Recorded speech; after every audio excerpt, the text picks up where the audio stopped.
Waalaikumsalam warahmatullahi wabarakatuh. Halo, silakan.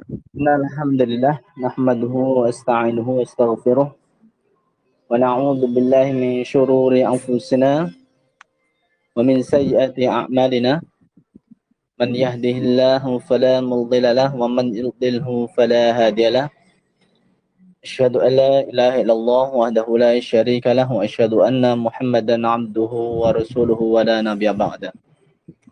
Alhamdulillah jamaah tunanetra Indonesia mengaji yang dirahmati Allah Subhanahu wa taala. Pada kesempatan sore hari ini tentunya kita patut bersyukur kepada Allah Tabaraka wa taala yang telah memberikan banyak sekali kenikmatan tak terhingga, sehingga di kesempatan sore hari ini kita berdoa dan berharap kepada Allah Tabaraka wa taala agar kita semua ya menjadi orang-orang yang beriman dan bertakwa, ya, menjadi orang-orang yang senantiasa istiqomah di jalan ketaatan dalam adinul Islam, dalam syariat Islam ini. Tentunya ini bukan perkara yang mudah ya, dan kita juga butuh usaha atau upaya untuk meraih yang namanya ridhonya Allah Subhanahu wa taala. Salam serta salawat mari kita haturkan kepada Nabi Allah Muhammad sallallahu alaihi wa ala alihi wasallam yang telah memberikan petunjuk bagi manusia, termasuk kita yang ada di grup Tunanetra Indonesia Mengaji ataupun di channel Tunanetra Indonesia Mengaji, kita masih bisa menikmati yang namanya indahnya Islam. Ya, karena Islam itu adalah berasal dari kata assalam yang berarti artinya selamat. Ya.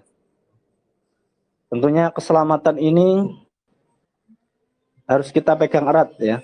Agama ini harus kita pegang erat. Dan tentunya juga kita bersyukur kepada Allah Subhanahu wa taala kita diberikan hidayah oleh Allah Subhanahu wa taala, karena tidak semua manusia ya diberikan hidayah oleh Allah Subhanahu wa taala.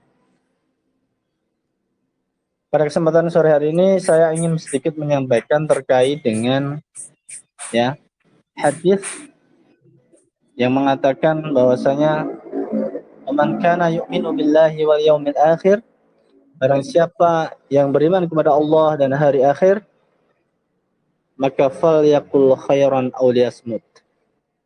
Maka berkatalah sesuatu yang baik, ya, yang khair. Kata khair di sini tentunya tidak hanya sebatas kebaikan, ya, tetapi suatu kebenaran. Kebaikan belum tentu benar, tapi kebenaran itu pasti baik. Jadi, ketika kita tidak bisa berkata yang benar, maka lebih baik diam. Ini kata Nabi Muhammad SAW dalam hadisnya. Kalau kita bisa melihat fenomena yang ada di tengah-tengah masyarakat kita, dan mungkin di antara kita masih banyak ya di antara kita yang tidak atau belum bisa menjaga lisan kita, ya, menjaga lisan. Karena terkadang kita tergelincir dalam perkara-perkara yang mungkin subhat, atau terkadang bisa saja ya manusia itu akan tergelincir dalam hal-hal yang menuju ke arah yang dosa besar. Bahkan ya seorang ulama selain terhadap itu juga tentunya dengan lisan ini seseorang akan bisa berbuat kebaikan. yang memberikan nasihat, ya. Dan tentunya semua itu adalah firman Allah Subhanahu wa taala yang benar tersebut, terutama nasihat dari Rasulullah SAW. Banyak yang tertutup hatinya karena dia tidak memiliki hidayah. Kemudian di sini disebutkan juga bahwasanya orang yang tidak bisa menjaga lisannya, maka dia tidak dikatakan orang yang tidak beriman. Kenapa? Mangkana, kan? Barang siapa yang beriman. Berarti kalau dia tidak bisa menjaga lisannya, berarti dia bukan termasuk orang yang beriman. Yu'minu billahi wal yaumil akhir. Ya. Selain kepada iman kepada Allah, juga beriman kepada hari akhir. Nah, ini menunjukkan bahwasanya penting sekali, ya, sangat penting bagi kita untuk menjaga lisan kita terhadap orang tua kita, terhadap saudara kita, keluarga kita, terhadap siapapun, suami kita, istri kita, anak-anak kita. Nah, ini terkadang kita masih bisa menyakiti, masih menyakiti mungkin ibu kita, ayah kita, dengan sadar ataupun tidak sadar. Tentunya setelah kita menyadari itu, tentunya kita beristighfar kepada Allah Tabaraka wa Ta'ala agar ucapan kita diampuni oleh Allah Subhanahu wa Ta'ala. Ya, dengan lisan ini orang bisa terjerumus ke dalam siksa api neraka. Dia bisa menjadi orang munafik, bisa orang menjadi orang kafir, ya. Kenapa? Karena melalui lisan inilah, ya, seperti halnya Musailamah al-Kadzab, dia menjadi orang pendusta. Karena apa? Jadi orang yang dikatakan pendusta karena lisannya. Lagi selain itu juga para nabi dan rasul dengan nasihat-nasihatnya menyampaikan dakwahnya melalui lisan. Ini menunjukkan bahwasanya para nabi dan rasul adalah orang-orang yang mewakili Allah Subhanahu wa Ta'ala, menggunakan lisannya dengan baik. Maka dari itu kita merenungi apakah lisan kita selama ini sudah apakah kita sudah menjaganya dengan baik, ataukah kita sering melakukan yang namanya menyakiti orang lain. Makanya perlu adanya yang namanya kelembutan dalam hati kita, dalam menyampaikan lisan, tidak serampangan, ya. Terkadang seseorang ketika dinasihati, ya marah-marah, akhirnya ngomongnya ngelantur sana sini, nggak jelas, sehingga bisa menyakiti saudara yang kita ajak lawan bicara kita. Nah, itu terkait dengan lisan, ya. Jadi sangat penting, ya, sangat berat, ya, bagi kita mungkin menjaga lisan kita, karena alhamdulillah kita sebagai manusia yang saat ini tidak bisa melihat, tapi kita bersyukur Allah telah memberikan pendengaran bagi kita, Allah memberikan kesehatan, yaitu bisa berbicara, masih bisa berjalan, dan masih bisa namanya bergerak. Ini adalah nikmat yang sangat luar biasa. Coba, ya, jika mata kita sudah nggak bisa melihat, kemudian kita nggak bisa bergerak, apa yang bisa kita lakukan? Ya, apalagi nggak bisa ngomong. Masya Allah ini. Ya, Allah mencabut salah satu nikmat yang kita miliki, kita tentunya masih bisa bersyukur pada Allah Subhanahu wa Ta'ala. Ya, kita bersyukur lisan kita masih bisa kita gunakan dengan baik, ya. Kita masih bisa berbicara, ya, bilang A, B, C, D, E sampai Z, ya, masih bisa kita gunakan dengan sebaik-baiknya. Kemudian di redaksi berikutnya, "Man kana yu'minu billahi wal yaumil akhir." Barang siapa yang beriman kepada Allah dan hari akhir. Ya, ini Rasulullah mengatakan, ya, pengulangan untuk kedua kalinya. Kriteria yang dikatakan oleh Rasulullah SAW bahwasanya siapa yang beriman kepada Allah dan hari akhir, maka fala yu'zi, ya, fal yukrim dhaifahu atau fal yukrim jarahu. Yang kedua fal yukrim jarahu. Bahwasanya barang siapa yang beriman kepada Allah dan hari akhir, maka fal yukrim jarahu, maka dia harus memuliakan tetangga. Tetangga ini terbagi menjadi dua, tetangga dekat dan tetangga jauh. Lebih utama mana antara tetangga dekat dengan tetangga jauh? Tentunya adalah tetangga dekat. Karena kalau ada sesuatu apapun, atau ketika seseorang itu sakit, tentunya yang akan menolong kita atau membantu kita adalah orang terdekat kita, yaitu tetangga kita. Ya. Dan tentunya tetangga ini memiliki banyak karakter yang harus kita pahami, kita harus bisa memahaminya. Ada yang tetangga itu memiliki karakter suka marah-marah, ya. Ada tetangga yang punya karakter kalau nyetel musik kenceng-kenceng, ya. Nah, ini macam-macam ya. Ada yang tetangga yang memiliki karakter penyabar. Ada yang tetangga memiliki tetangga itu suka membantu, ya.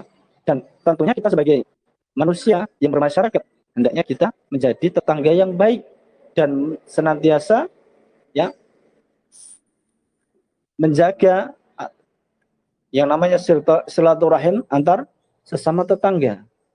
Kita kalau ada tetangga yang datang, ya kalau itu tetangga dekat, maka ya kita bisa menjamu minimal ngajak ngobrol, ya, kasih air putih, ya.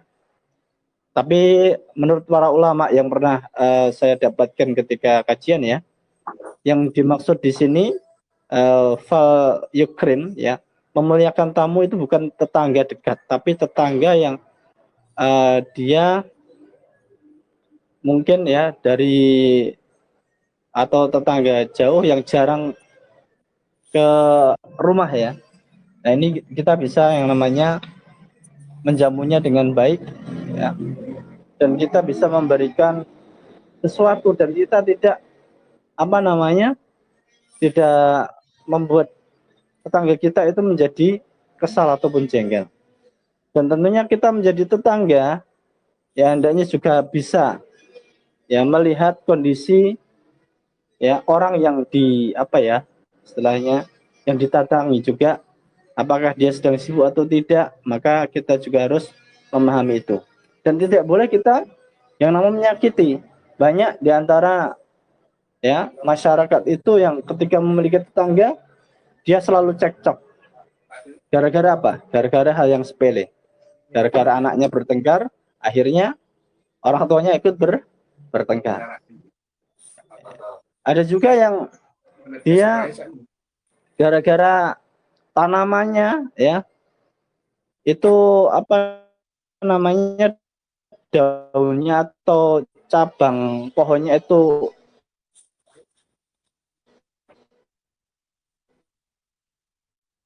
ke bagian tanah dari tetangganya, akhirnya tetangganya ngamuk-ngamuk, marah-marah. Ada yang juga seperti ini.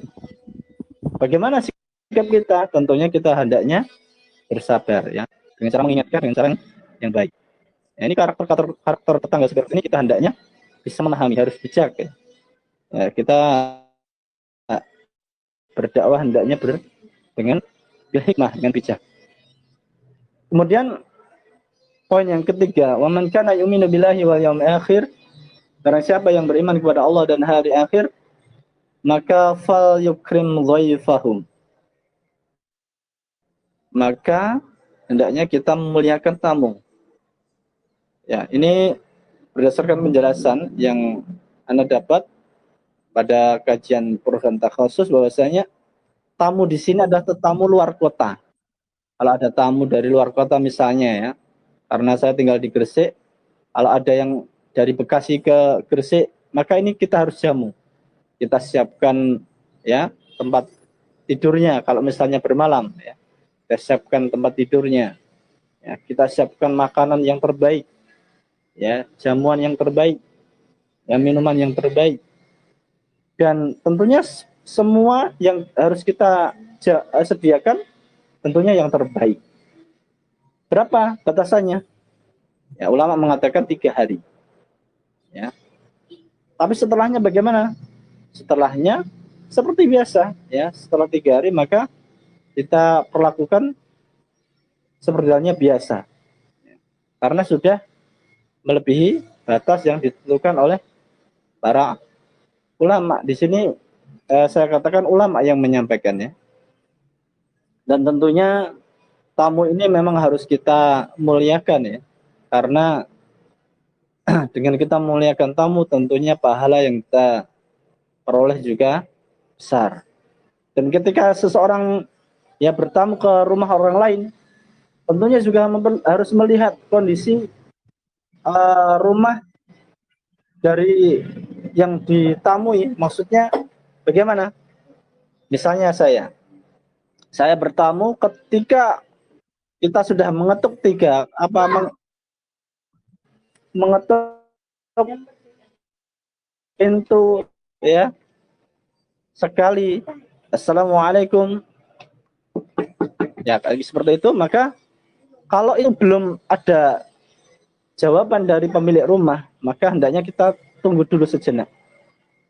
Ada kan terkadang tamu itu ngawurnya gimana? Ketika datang ketok-ketoknya sampai tok tok tok tok tok tok, assalamualaikum, assalamualaikum, tok tok tok tok, berulang-ulang. Ya, hendaknya kita memiliki yang namanya etika ataupun adab. Maka berapa kali hendaknya kita batuk pintu dengan mengucapkan assalamualaikum? Bisa saja si pemilik rumah ini sedang mempersiapkan ya, mungkin sedang di kamarnya atau di mana, kamar mandi atau bagaimana. Nah, ini hendaknya kita sabar. Kita tunggu sejenak, kemudian coba kita ketuk untuk kedua kalinya. Ya. Kedua kalinya kita tunggu sejenak, oh ternyata dibukakan pintu, ya sudah, berarti memang pemilik rumah sedang ya melakukan sesuatu di dalam rumah. Dan tidak boleh kita sebagai tamu ngincang-ngincang, apa ya bahasanya orang bahasa Indonesianya apa ya, ngintip ya, nggak boleh kita ngintip-ngintip ya, ataupun cari-cari ya, muterin rumahnya sambil teriak-teriak, Pak, Mas, Mbak, Bu.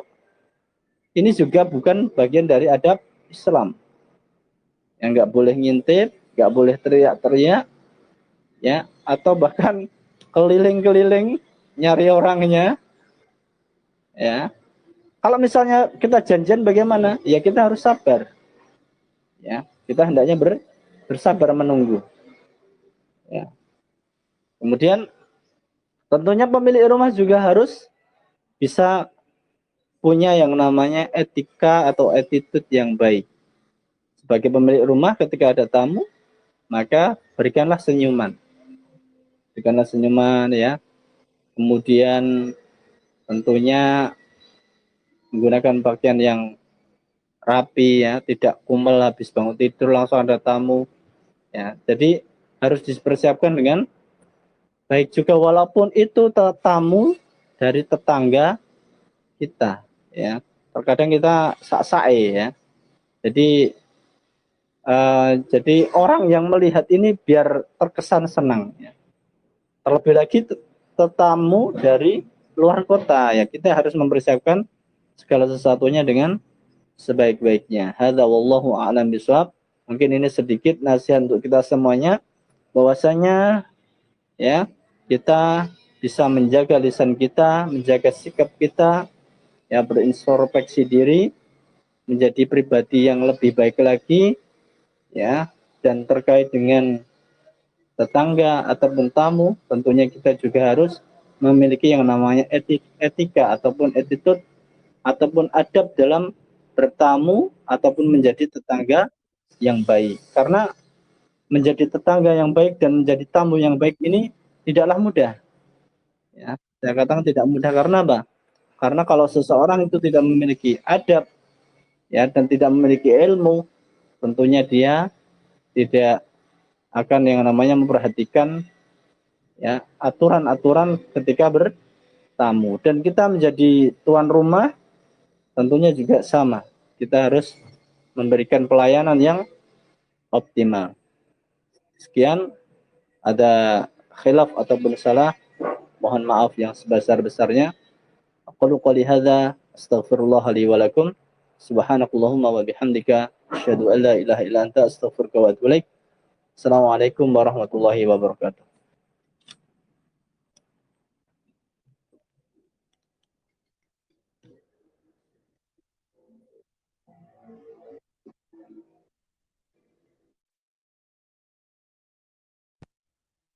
Waalaikumsalam warahmatullahi wabarakatuh. Jazakallah untuk Ustadz Fajar yang telah menyampaikan tausiahnya menggantikan Ustadz Ahmad yang udzur syar'i karena tetangganya ada yang meninggal dunia dan beliau ikut menyelenggarakan penguburan atau pemakaman tetangganya. Dipersilakan untuk al-mustami'un, para pendengar semuanya, apabila ada yang ingin bertanya, berdiskusi tentang yang telah disampaikan oleh Ustadz Fajar, atau mungkin juga ada hal-hal lain yang ingin disampaikan. Dan untuk Ahi Ardiansyah, tolong dilanjutkan karena ini Ana juga ada udzur syar'i. Ana akan mendengarkan saja. Tafadhol. Ya, naam. Barakallahu fiik, Ustadz Ibni Abdillah. Jadi ini saya tandaskan kembali para jamaah semuanya, mungkin ada yang baru saja masuk ya, bahwa qadarullah ma syaa fa'al menjelang pukul 4 tadi ya, Ustadz Ahmad MZ menginformasikan kepada kita panitia bahwa beliau mendadak ya, bahwa beliau mendadak tidak bisa memberikan kajian pada hari ini dikarenakan ada tetangganya yang meninggal dunia, sehingga beliau ikut turut serta dalam menyelenggarakan jenazah. Ya, turut serta dalam menyelenggarakan jenazah. Ya karena beliau juga termasuk ya, ustadz ya di kampung beliau juga, maka beliau diamanahkan ya untuk turut serta dalam penyelenggaraan jenazah, sehingga tidak bisa memberikan materi kajian pada hari ini. Ya para jamaah semuanya, tadi sudah disampaikan sama beliau Al-Ustadz Abu Hamam ya, hafizallahu taala, tentang materi yang sangat bagus sekali, yakni tentang adab dan akhlak ya, terutama mengupas hadis tentang menjaga lisan dan juga memuliakan tamu, dan juga hadis tentang bagaimana memuliakan tetangga ya. Tadi sudah dikupas panjang lebar oleh beliau, bahkan dikatakan salah satu ciri orang yang beriman kepada Allah dan hari akhir kan gitu kan, hendaklah ia mengamalkan minimal dia ada 3 hal gitu kan, yaitu menjaga lisannya, memuliakan tamu-tamunya, menghormati tetangga-tetangganya ya. Kalau tidak melakukan itu berarti terancam disamakan dengan orang yang tidak beriman kepada Allah dan hari akhir. Nah, untuk itu bagi para jamaah semuanya, barangkali ada yang ingin menyampaikan sesuatu, ingin bertanya atau bagaimana, masih ada waktu, dipersilahkan. Nanti silahkan dibuka mikrofonnya, akan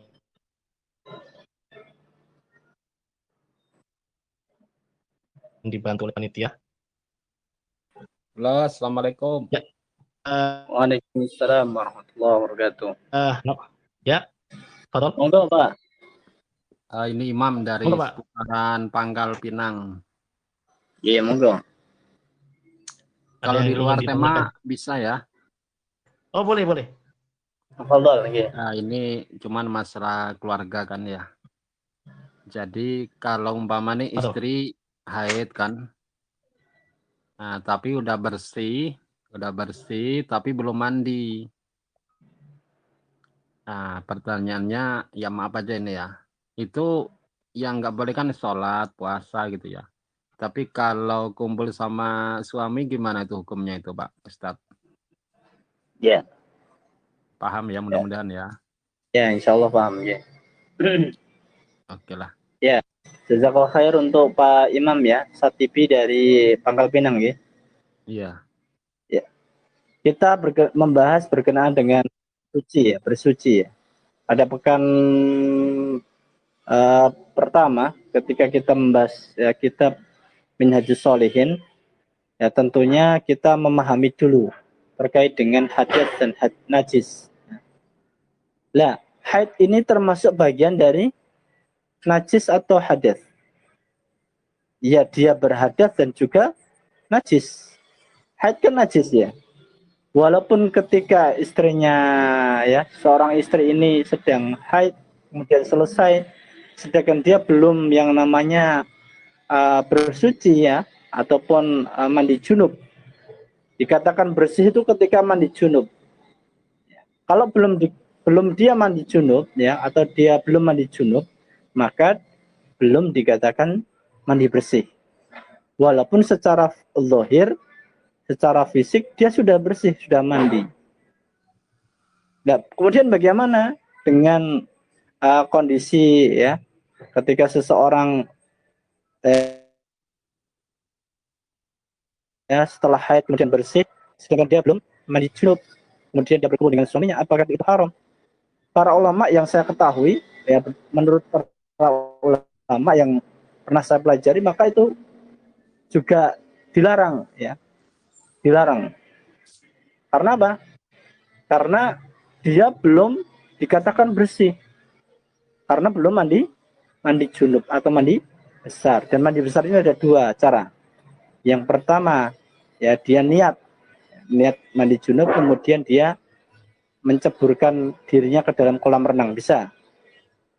Atau dengan cara yang kedua, atau misalnya bukan kolam renang, kita niat mandi junub, ya kemudian kita siram seluruh tubuh kita dengan air.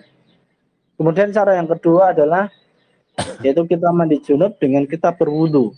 Ya, kita niat dulu ya, mandi junub dalam hati kita, kemudian kita ambil air membersihkan atau mencuci tangan kita, kemudian kita ya berwudu, ya kemudian atau sebelumnya kita sebelum berwudu dan sebelum cuci tangan, maka kita bersihkan dulu yang namanya kemaluan kita. Nah, dibersihkan kemaluan kita, kemudian kita berwudu, ya kemudian kita ambil satu gayung, kemudian tangan kita celupkan ke dalam air itu, dan kita gosok-gosokkan atau kita kita sentuh-sentuh bagian kepala hingga ke ya akar-akar rambut atau menyentuh kulit sampai rata, baru disiramkan ke kepala. 3 gayung ya, sebelah sisi kanan dan sebelah sisi kiri. Ya, ini sudah termasuk bagian dari mandi janabah. Jadi bagaimana? Ya, mohon maaf Bapak. Ini yang dilakukan oleh ya seorang suami atau istri yang ketika dia belum ya dikatakan belum bersih ya secara syar'i, maka itu hukumnya tentunya tidak dilarang dalam Islam. Hadza wallahu a'lam bishawab. Demikian. Oke lah Pak Ustadz. Kalau satu kali lagi bisa nggak pertanyaan Pak Ustadz? Monggo. Kebetulan kemarin kakak kan meninggal tuh ya. Cuman dia udah punya istri, bercerai. Meninggalkan 1 anak dan ada ibu, ada saudara. Jadi ahli warisnya itu apa semua ke anak atau ibu dapat kira-kira Pak Ustadz? Oh, ini berkenaan dengan mawaris ya? Iya. Ya. Tentunya hubungannya dengan mawaris. Siapa yang berhak menerima? Yang pertama adalah istri dan anak-anaknya Bapak. Istri. Kalau dia memiliki istri, maka dia berhak menerima sesuai dengan porsinya. Ada ketentuannya. Anak juga. Ya, anak laki-laki maupun anak perempuan, atau misalnya anak perempuan semuanya. Kemudian kalau tidak punya anak bagaimana? Hanya punya istri, ya tentunya istrinya yang mendapatkan, dan saudara dari yang meninggal ini berhak menerima. Kalau misalnya masih punya ayah, ya, misalnya Pak Imam Syatibi ya, masih punya ayah, ya, ayahnya meninggal, ya, ayahnya Pak Syatibi meninggal, tapi ternyata Pak Syatibi, Imam Syatibi masih punya kakek, kakeknya Pak Syatibi masih hidup, ya. Iya. Kemudian bagaimana? Apakah saudara dari ayah mendapatkannya? Ya, kalau kakek dan neneknya Pak Imam Syatibi masih ada, maka yang berhak menerima adalah kakek dan neneknya, ya, dan tentunya anak-anaknya, ya, karena terhalang oleh kakek dan neneknya. Sebenarnya saudara dari ayah pun juga dapat kalau tidak terhalang oleh yang namanya kakek dan nenek. Itu uh, membutuhkan kajian lebih rinci lagi Pak Imam, ya. Bukan keponakan ya, tapi satu garis lurus dengan ayah. Ayah ke atas, kakek, nenek, orang tua dari ayah ya. Kemudian kakeknya lagi, atasnya lagi, seterusnya kalau dia masih hidup. Atau enggak, dia ya saudara dari ayah, baik laki-laki maupun perempuan. Baru ke anak-anaknya ya atau istrinya. Demikian Bapak. Wallahu a'lam bishawab.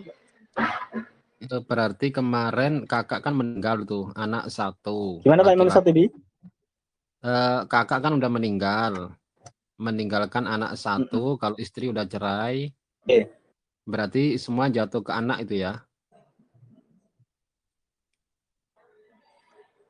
Ya, kalau dia sudah cerai sebelum meninggal ya Pak ya? Iya. Ya, berarti yang berhak adalah anak dan saudara. Masih punya kakek atau Kakak ada, orang adik, tua dari ayah? orang tua, ibu, Ayahnya kakak jenengan? mboten enten. Enggak, Cuman kakak kak kandung sama adik or kandung. iya. Berarti masih yang berhak menerima adalah ibu dan ya. Berarti yang berhak adalah ibunya karena ibunya masih ada. Ya, sama anaknya. Kalau itu hartanya banyak, maka saudara dari yang meninggal itu masih dapat insya Allah Pak. Ya tentunya dengan catatan tadi Pak, sesuaikan dengan ketentuan. Karena ini perkara yang sangat riskan ya, mau hubungannya dengan pembagian harta waris ya. Dan coba-coba diingat gini Pak, pernahkah si mayat atau yang sudah meninggal ini punya wasiat? Barangkali waktu semasa hidupnya dia pernah mengatakan, oh ini hartanya saya berikan kepada ini. Ini namanya bukan harta waris tapi hibah. Ya, jadi harta waris itu adalah harta yang ditinggalkan karena tidak ada yang namanya wasiat. Kalau ada wasiat, oh ini ya saya tuliskan untuk fulan dan fulan, anak-anak saya.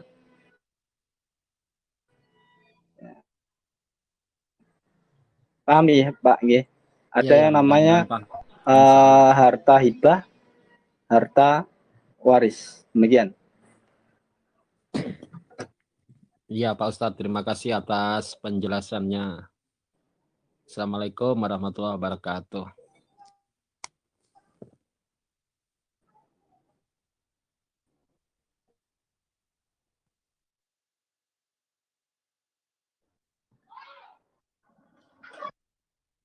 Jazakallahu khair Pak Imam. Waalaikumsalam warahmatullahi wabarakatuh. Akhir Syah? Ya, mungkin ada yang ditanyakan terkait dengan tema hari ini berkenaan dengan adab.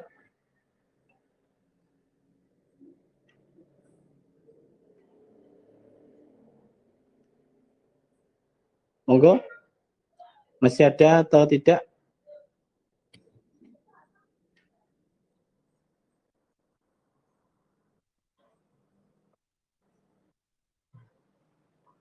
Monggo yang mungkin ada yang ditanyakan. Kalau saya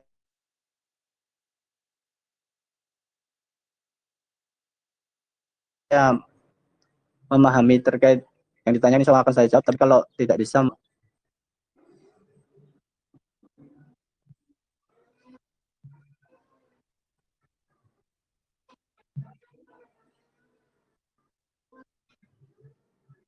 Ya, sepertinya sudah tidak ada kayaknya. Akhir dan Syah bisa bermic ya.